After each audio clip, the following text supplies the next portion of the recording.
Hi everyone, good morning. चला आजपासून regular रुटीनला पुन्हा सुरुवात. म्हणजे आजपासून ना सकाळचा क्लास सुरू झालेला आहे. तर 9:30 वाजता मुलांना मी बोलवलेलं आहे, कारण सुट्टी पडली ना की मुलं सुद्धा थोडी लेझी झालेली असतात. इवन मी सुद्धा झालेली आहे.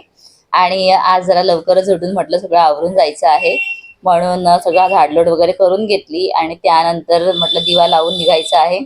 पहिला दिवस आहे तर देवाची पूजा वगैरे करून गेलं की मनाला समाधान मिळतं. आणि आज पहिला दिवस असल्यामुळे ना मुलांची ॲब्सेंटी तर भरपूर होती, कारण काही मुलं अजून गावीच आहेत.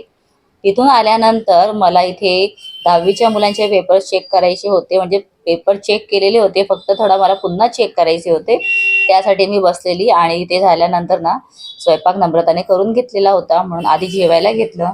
नम्रताने इथे मस्त दोडक्याची भाजी बनवलेली आहे, आणि भाजी बघून ना असं वाटलं की मस्त पोट भरून जेवावं. आणि त्याबरोबर शेंगदाण्याची चटणी सुद्धा होती.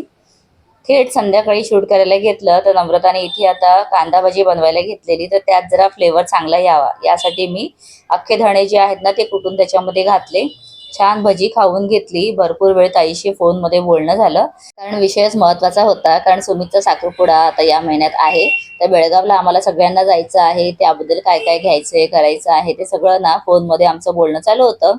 तर ते झाल्यानंतर आता मी इथे किचनमध्ये पुन्हा आली, कारण मला ना इथे जरा आता डाळीला फोडणी द्यायची होती.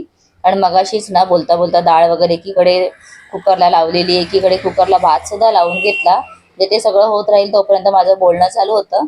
आणि आता ना इथे डाळीला फोडणी देते. तर आमटी ना आम्ही कशा प्रकारे बनवतो याचा मी भरपूर वेळा ब्लॉग टाकलेला आहे, नक्की पहा. आणि अशा प्रकारची आमटी आणि त्याच्यात चिंच पिळून घातलं ना तर भाताबरोबर खाण्याची मजाच वेगळी असते. अगदी साऊथ इंडियन स्टाईलमधली असते. सो चला, आता डाळ तर झाली आणि त्याचबरोबर भात पण मस्त झालेला आहे. सो आता इथे शेवटचं काम म्हणजे चपात्या करणं.